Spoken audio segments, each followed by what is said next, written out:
सर्वशक्तिमान पिता ईश्वर मेरे यहोवा, हम आपका धन्यवाद करते हैं आज के इस दिन के लिए। प्रभु जो समय आपने हमें दिया, इस समय के लिए हम आपका शुक्रिया करते हैं।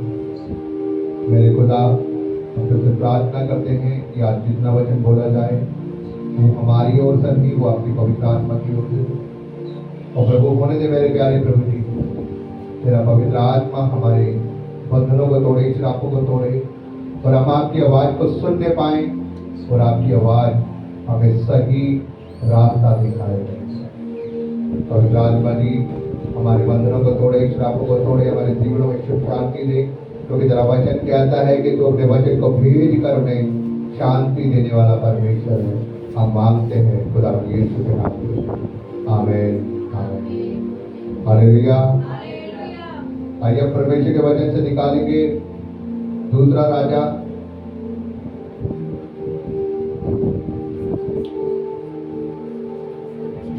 राजा और उसकी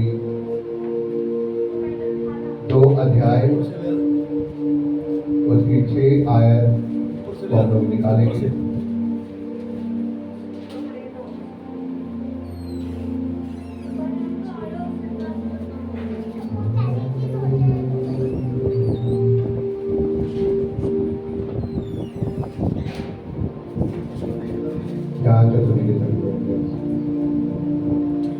दूसरा राजा उसका 2 अध्याय उसकी 6 आयत पढ़ेंगे। कोई जिसको मिला वो उसकी आवाज में पढ़ देंगे।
यहाँ पर एक बात हमने देखी,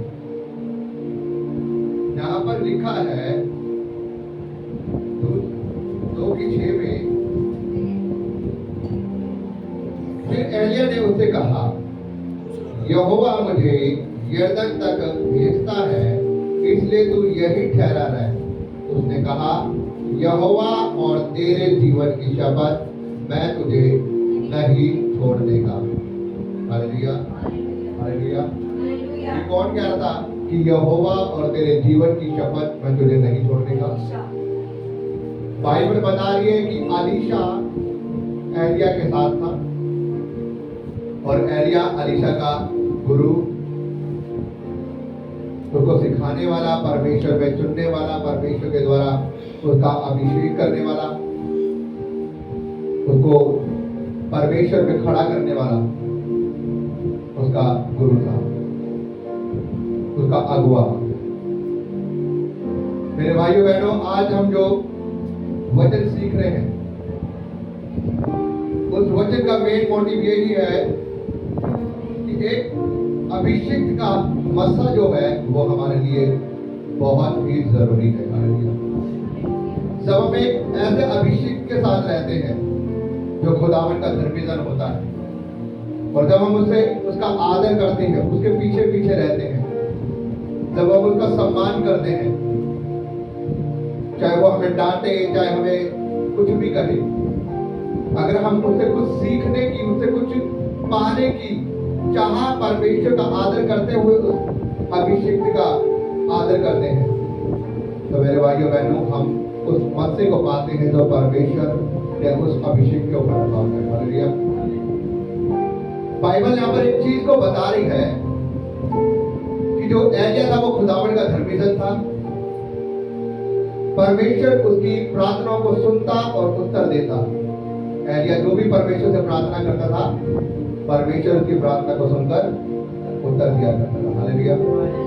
बाइबल बताती है कि परमेश्वर ने एलिया को कहा कि एलिया, अब तेरा समय नजदीक है, मैं तुझे बादलों पर अपने पास उठाने वाला हूं। और उसका धर्मी जन एलीशा उसके साथ साथ होता है। और बाइबल बताती है कि एलीशा उससे इतना प्यार करता है, वो उसको बिल्कुल भी अकेला नहीं छोड़ता। वो उससे सीखता है परमेश्वर की बातों को। वो देखता है कि एलिया कैसे कैसे परमेश्वर के बड़े बड़े काम करता है और परमेश्वर के सुसमाचार का प्रचार करता है।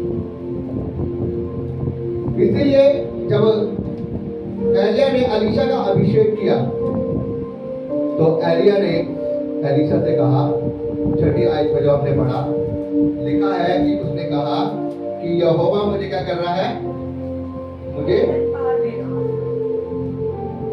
एलिया ने कहा कि यहोवा मुझे यरदन तक भेजता है, तो तू क्या कर, यहाँ पर ठहरा है। उसका सोचना पता क्या था कि ये मुझे थोड़ा सा दूर हो जाएगा और मैं उठा लिया जाऊंगा, क्योंकि वो क्या कह रहा था, तेरी और यहोवा की शपथ मैं तुझे नहीं छोड़ने का। उसको पता था कि अगर ये उड़ गया ना, ये उठा लिया गया, तो फिर मेरा क्या होगा, मैंने तो कुछ भी प्राप्त नहीं किया। इसलिए उसने उसकी टांग पकड़ रखी थी, उसको पकड़ रखा था कि तू मुझे कुछ ना कुछ देकर जाएगा ही जाएगा, ऐसे नहीं जाएगा। हालेलुया। और मेरे भाइयों बहनों, मैं आपको यही चीज बताना चाहता हूं कि हमें अपनी जिंदगी में इसी प्रकार का विश्वास रखना चाहिए। एक अभिषिक्त के साथ हमें इसी प्रकार से रहना चाहिए। हमें परमेश्वर का, उस खुदा का भय मानते हुए, उस दास का भय मानते हुए हमें उसके पीछे होकर चलना है, भले वो दास हमें कितना भी क्यों ना डांटे, क्योंकि वो जो हमें डांटता है वो हमारी भलाई के लिए डांटता है। क्योंकि बाइबल में लिखा, सिखाने वाले की डांट आपके लिए क्या है, आपके लिए सौभाग्यवान मुकुट है। हालेलुया। अगर आप सिखाने वाले की डांट को, अगर आप डांट मानकर अगर आपने चर्च छोड़ दिया, या बोला कि पास्टर तो मेरे को डांटता है, भाई मैं नहीं आऊंगा आपसे चर्च, मैं कह रहा हूं आप अपनी जिंदगी में कभी भी कहीं नहीं बढ़ सकते। इसलिए परमेश्वर ने अपने वचन में कहा, पिता अपने पुत्र को क्या करता है, कोड़े भी लगाता है, क्योंकि अगर वो कोड़े ना लगाए तो क्या है, वो उसका पिता उसको सही राह पर लगाने के लिए उसको डांटता भी है, उसको कोड़े भी लगाता है, उसको फटकारता भी है, उसको थप्पड़ भी लगाता है। क्यों? क्योंकि मेरा बच्चा गलत राह पे ना जाए। इसीलिए जब एक अभिषिक्त अपने दास को डांटता है, अपने चेले को डांटता है, अपनी कलीसिया को डांटता है, तो वो उनको उनकी बढ़ोतरी के लिए डांटता है कि तुम्हें सही से आना है, सही टाइम पर भवन में आना है, सही से आराधना करनी है, परमेश्वर के वचनों को पढ़ना है, वचनों को फॉलो करना है, परमेश्वर के साथ तुम्हें वफादार रहना है, तब ही तुम परमेश्वर में जाओगे, बढ़ पाओगे, स्वर्ग के राज्य में पाओगे। लेकिन जब हमें लगता है कि नहीं, पास्टर तो मैं डांट रहा है, पास्टर तो मुझे फटकार लगाता है, पास्टर तो यही है, पास्टर ऐसे किसी को फटकार नहीं लगाता। पास्टर जानता है कि आपके अंदर क्या कमी है, इसलिए वो आपको सही करने के लिए आपको सही मार्ग दिखाता है। हालेलुया। और बाइबल बताती है, यहाँ पर बता रही है कि एलिया उससे कह रहा है कि परमेश्वर ने मुझे यरदन पार बुलाया है, लेकिन वो कह रहा है कि नहीं, यहोवा की शपथ और मुझे तेरी शपथ में तुझे अकेला नहीं छोड़ने का। बाइबल में अगर आप आगे पढ़ेंगे तो एलिया ने उससे पूछा, अच्छा बता तू क्या चाहता है कि मैं जब उठाया जाऊं तो मैं तेरे लिए क्या कर सकता हूं। उसने कहा, अच्छा तू मुझसे पूछता है तो फिर सुन। उसने कहा, मुझे तेरी आत्मा का दुगना मसा चाहिए। हालेलुया। जो तू काम करता है मुझे उससे डबल काम करने हैं परमेश्वर में, इसलिए तू अपनी आत्मा का मुझे दुगना मसा दे। उसने कहा, ठीक है, तूने ऐसी बात मांगी है जो होनी बहुत ही मुश्किल है, लेकिन फिर भी अगर जब मैं उठाया जाऊंगा अगर तूने मुझे उठते हुए जाते हुए बादलों में तूने मुझे देख लिया तो परमेश्वर तुझे ऐसा ही वरदान दे। Hallelujah, hallelujah. बाइबल में लिखा है, अगर आप एक आयत पढ़े,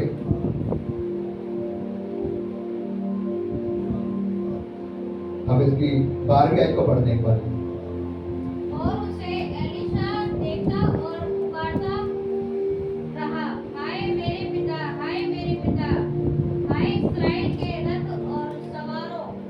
जब वह उसको फिर देखने पड़ा तब उसने अपने वस्त्र पकड़े और फाड़ कर दो भाग कर दिए। Hallelujah, hallelujah. लिखा है कि जैसे ही रथ आए, अग्नि में रथ आए स्वर्ग से, अग्नि में घोड़े आए और वो दोनों आपस में चल रहे थे, क्योंकि परमेश्वर को पता था कि इससे अलग नहीं होगा, मैं इसको उठा नहीं पाऊंगा। इसलिए अग्नि में घोड़े आए, अग्नि में रथ आए स्वर्ग से और उन दोनों के बीच में से निकले, वो दोनों अलग हुआ। तभी एलिया उसके ऊपर बैठा और वो तूफान के समान ऊपर उठा लिया गया। तभी एलीशा बोलता है कि वो तो उठा लिया गया, इसलिए वो कह रहा है, हाय मेरे पिता, हाय मेरे पिता, हाय मेरे क्या अग्नि में रथ। वो चिल्लाने लगा कि हाय वो जो उठाया गया, वो जो उठाया गया, हाय मेरे पिता, हाय मेरे पिता, हाय अग्नि में रथ। वो देख रहा है कि वो तो उठा लिया गया, अब मेरा क्या होगा। और बाइबल क्या बता रही है, उसने अपने कपड़े फाड़े और क्या किया, अपने कपड़े फाड़ कर दो भाग कर दिए। और बाइबल एक बात को बता रही है मेरे भाइयों बहनों पर, एलिया की जो चादर थी ना, जब वो ऊपर जा रहा था, वो चादर उस पर से उड़ के जमीन पर गिर गई, जिसको उसने यरदन पे नदी पर मारा था। और बाइबल बताती है वो नदी 2 भाग हो गई और एलीशा और एलिया उस नदी से पार हो गए। जब वो चद्दर नीचे गिर गई थी, अब एलीशा सोच रहा है वो तो उठा लिया गया और मैंने तो देख भी लिया, लेकिन मुझे कुछ प्राप्त नहीं हुआ। उसने क्या किया, अपने कपड़े फाड़े और उस चद्दर को उठाया और क्या कह रहा है वो आगे जाकर, कहाँ है एलिया का परमेश्वर। क्या कहा उसने, कहाँ है एलिया का परमेश्वर। और उसने उस चद्दर को फिर से वैसे कड़री करके टाइट करके उसने फिर यरदन की नदी में मारा और लिखा हुआ नदी फिर 2 भाग हो गई। Hallelujah, hallelujah. और बाइबल बताती है जो एलिया के ऊपर जो मसा था वो एलीशा के ऊपर आकर ठहर गया। Hallelujah, hallelujah, hallelujah. मेरे भाइयों बहनों, मैं आपको एक बात बताना चाहता हूँ, जहाँ पर हम एक चीज सीखते हैं, हम एक चीज सीखते हैं। यहाँ पर जब हम अभिषिक्त के साथ होकर चलेंगे, जब हम अभिषिक्त धर्मीजन के साथ होकर चलेंगे, खुदावन उसका मसा आपको देगा। हालेलुया।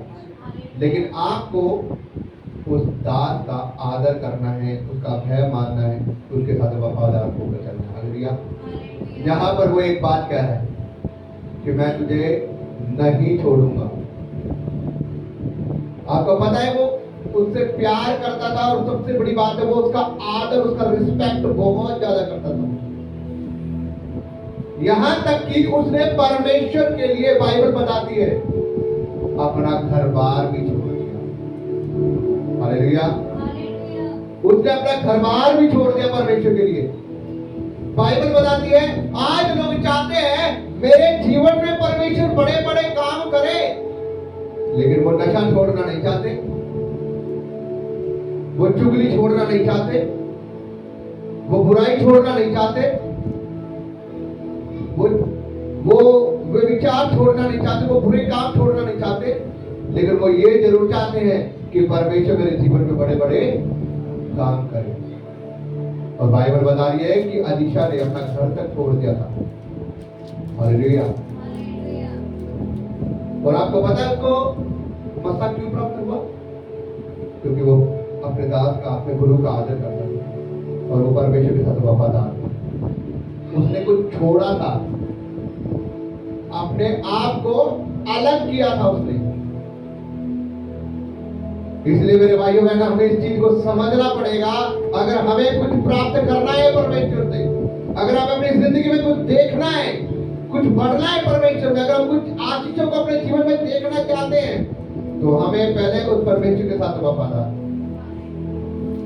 उस अभिषिक्त के साथ वफादार जो परमेश्वर ने हमारे पर ठहराया है, और हमें अपने आप को अलग करना। मैं ये नहीं कह रहा आप अपना घर छोड़ दो, आपको उन बुराइयों से, उन पाप से, उन घृणित कामों से अपने आप को अलग करना होगा। जब तक आप उनको अलग नहीं कर सकते अपने से, आप अपने जीवन में बड़े कामों को नहीं देख सकते। हालेलुया। आपको पता है कि अलीशा को जब खुदावंद का मस्सा प्राप्त हुआ, उसने बड़े बड़े काम किए। बाइबल में लिखा है कि एक स्त्री है जिसका नाम सुनेमवासी एक स्त्री है, और वो इतनी धनवान है। लिखा है कि उस सुनेमवासी स्त्री ने एलीशा के लिए, उसके साथियों के लिए एक रहने की जगह तैयार करवाई कि खुदा के दास से ना पर रहेंगे। और बाइबल बताती है उस स्त्री के कोई भी संतान नहीं हुई। और जब एलीशा को यह पता लगा कि स्त्री के कोई संतान नहीं है, उसने अपने सेवक को, जिसका नाम गेहजी था, उसने कहा सुन मेरी बात, ये लकड़ी ले और जा, और जब तू उस बच्चे को टच करेगा इसके, वो बच्चा जिंदा हो जाएगा। लेकिन हाँ, रास्ते में जाते हुए किसी को नमस्कार मत करना, सीधा जाना, टच करना, वापिस आना। बाइबल बताती है कि गेहजी वहां पर गया, उसने उस बच्चे के मुंह पर टच करी, और वहां पर एलीशा को क्या कहता है कि ये छड़ी मैंने लड़के के मुंह पर टच करी, लेकिन वो जिंदा नहीं हुआ। बाइबल इस बात को बताती है कि उस समय किसी को भी इसका कोई जवाब नहीं पता था, इसका क्या कारण है। बाइबल बताती है कुछ समय बाद बाइबल बताती है कि नामान कोढ़ी आया था अलीशा के पास, और नामान कोढ़ी ने बहुत सारे सोने चांदी बहुमूल्य वस्त्र लेकर आया, और उसको यह विश्वास था, इस विश्वास के साथ आया कि खुदा का दास अलीशा मेरे सर के ऊपर हाथ रखेगा, प्रार्थना करेगा, मेरा कोढ़ चला जाएगा। और अलीशा कमरे के अंदर क्या कर रहा है? प्रार्थना कर रहा है। उसने बाहर से खटकाया, गेहजी ने बोला कि नामान कोढ़ी आया है। उसने कहा इसे बोलो यरदन नदी में जाके क्या कर, 7 डुबकी मार, तेरा कोढ़ चला जाएगा। उसने अलीशा के कहने के अनुसार यरदन नदी में जाके 7 डुबकी मारी, उसका कोढ़ चला गया। Hallelujah, hallelujah. बाइबल बताती है नामान कोढ़ी वापिस आया, वो जो भी सोना चांदी लेकर आया था, बहुमूल्य वस्त्र लेकर आया था, उसने अलीशा को भेंट चढ़ानी चाहिए, लेकिन अलीशा ने मना कर दिया। हालेलुया। आपको पता है कि वो अपने देश को वापस जा रहा था, उसका जो सेवक है ना गेहजी, वो गया और उसने कहा कि जो अलीशा है ना, अलीशा के घर में कुछ मेहमान आए हैं, और उसको उसने कुछ भेंट देनी है, इसलिए आप उन सोने चांदी में से कुछ मुझे दे दो, और उन कीमती कपड़ों में से मुझे कुछ दे दो, मैं जाकर उनको दे देता हूँ, उसने मुझे भेजा। बाइबल कहती है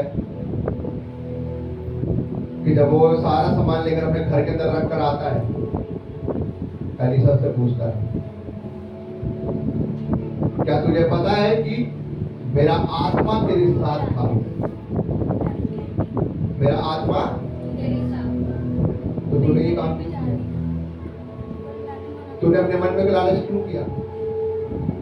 इसलिए अब जो मेरा जो अभिषेक है, उस अभिषेक में तेरा कोई भी हाथ नहीं है। इसलिए जो अब जो नामान का कोढ़ है, वो तेरे ऊपर और तेरे पूरे घराने के ऊपर, खानदान के ऊपर बना देगा।